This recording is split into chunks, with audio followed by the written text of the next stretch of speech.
Thanks, Helen. Yeah, it's lovely to be here and lovely to see so many people in all different parts of the world as well. I'm going to read the first poem from Dihedral, which comes out of my research of medieval Iberian poetry, which is part of my postdoctoral research. And it really is part of a sequence looking at the 11 stages of love, which is an Arabic tradition. There are 11 stages. And the first stage, we start with attraction, and by the 11th stage, we're in insanity at this point, which is slightly concerning. I'm going to look at the third stage of love, which is infatuation, and the Arabic root of the word has a lot of connotations with the color red. So this is also about the infatuation that I had when I found out a report was in the paper that the universe tastes of smells of raspberries and tastes of rum. So you will also notice that there's a riff on a very famous love poem as well. It's called Till the Rocks Melt with the Sun. Oh, my love is like a red, red, Tyrian, carmine, mordant. It is not Floribunda, Gallica, Damask. It does not answer to Chartreuse de Parme, Blaze, or Prince's Trust. No, my love is casketed insects, alum boiled, crushed seashells, rubbed deer tails, the cap and hood of the king bullet. Oh, my love is hydrogen bonded and chained, dissolves in chloroform, stains synovial fluid. My love is an industrial irritant, eats mucous membranes, corrugates the lungs. My love is the largest molecule ever found in the universe. It smells of raspberries, tastes of rum, resides in a dust galaxy with propyl cyanide. So this research that I'm doing on Iberian medieval poetry means that I get to go to Andalusia quite a lot, and I also facilitate a writing retreat there. And normally in November, December, I would have been there. So I'm going to read a new poem. As I wasn't allowed to go there, it's really my imagination of the walk that I do every day when I'm there, because the food at the writing retreat is so good, I have to walk up a really steep hill twice a day. It doesn't have a name, but the area of Andalusia where it is written is in the Alpujarras in Granada. And it's a poem prompted by another walking poem by Andrew Tsu.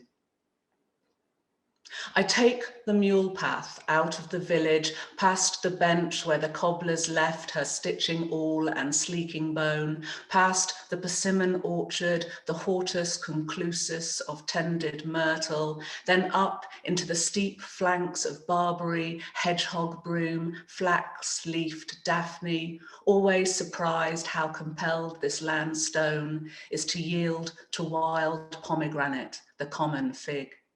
In the valley, church bells remind the faithful to incant the Angelus. The ironmonger's grill rattles the afternoon shut. The post van, a mirador of metal, crests the horizon, only to disappear amongst bean vines and almonds. How such everyday things turn distance into love. Up close, the churches are empty, the priests excommunicated. The ironmonger takes an inventory of grief between aisles of rope and chain links. The postwoman allows a split lip in the rear view mirror. Above, a pack horse weighted with firewood tears at grasses, stamps its hoof. Below, the cobbler takes up her craft, shapes skins seamlessly to her last, to cure, burnish, and lace.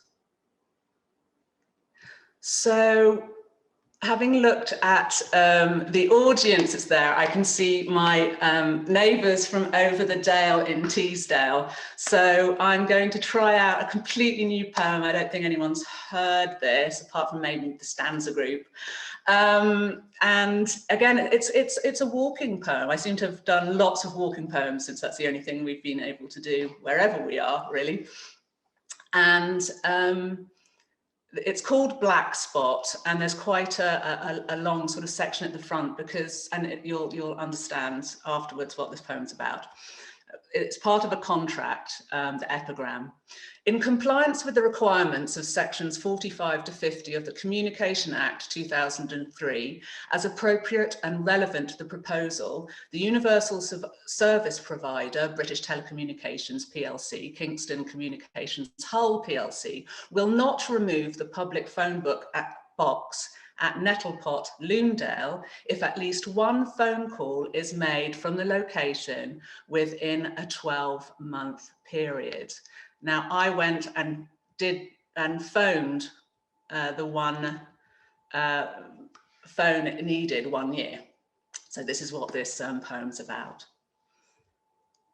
Although the man from the parish council called it proactive, on a day like this, cowslips buttering the ground, colostrum rising in the fields, it feels more like pilgrimage to walk this offering of coins to the phone box beneath White's Hill, nestled like a roadside hermitage in this land devoid of radio signals. No 4G or 3 or 2, no roaming networks or wireless carriers, just this booth, algae streaked, strip lit, its fish tank fluorescence, a monstrance of hope to the broken down, the lost.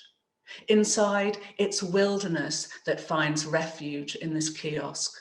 Keypad, a choir of moss, coin return, a robin's nest, which makes it all the more miraculous to lift the handset etched with lichen from its cradle hook, hear the crackling dial tone, its static, a reliquary of all things analog, the speaking clock, party line gossip, the compassion of charges reversed, and the sudden knowledge that the only numbers I'm able to recall off the top of my head, preserved like poems or songs rote learned, belong to childhood or the dead, grandparents, father, brother, and that boy I never told how I felt, not proactive enough, who promised to call and never did, while I sat for hours on the stairs in the hall where the telephone lived, learning to map the black spots in that country called love. The next poem I'm going to read was in Mslexia, and it's again sort of bored in lockdown. What do you think about? And I thought about how I would like to be a bird, and I live in the North Pennines in an area with just fantastic bird life. So this is called the Skylark and I. The skylark and I have traded places. I reel and churr all day, and she's great with paperwork, a natural shredder. It was difficult at first to master a voice that pulses so close to the heart, where each lung draws its song independent from the other, holding air and refrain in the same breath, but oh, sweet syrinx the sound.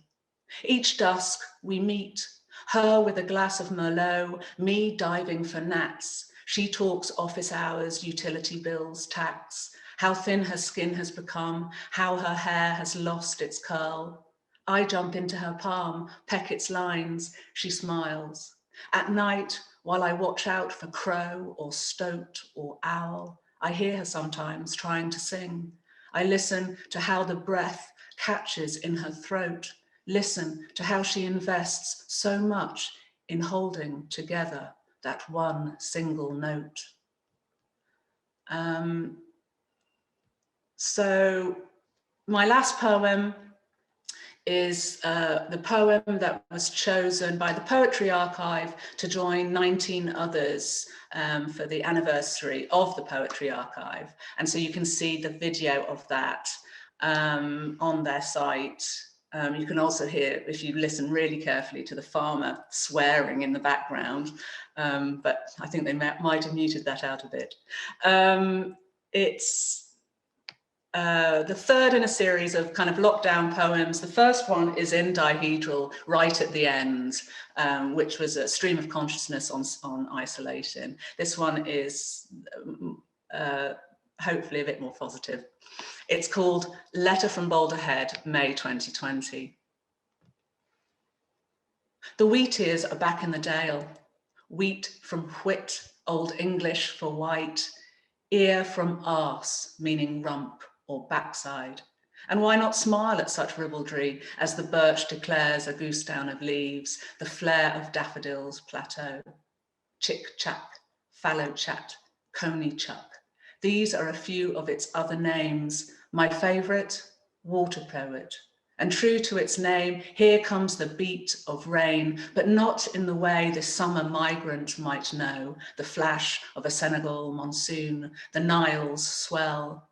No, it falls as dag, flist, hempel, that soft weather I knew as a child, and I have always known I will return to, when that coin is pressed into my hand at the riverside. Anorak zipped to the throat, hood of faux fur soaked to its lining. I hope its banks will be as crammed with the gold of marsh primrose as the boulder is now, that I may lift a riffle of trout from its bed for whatever journey is ahead, that the drum of the snipe will accompany the splash of the oar. Stop, Seneca says, striding across bog asphodel and moss, brandishing his umbrella, his wellies clouted with mud.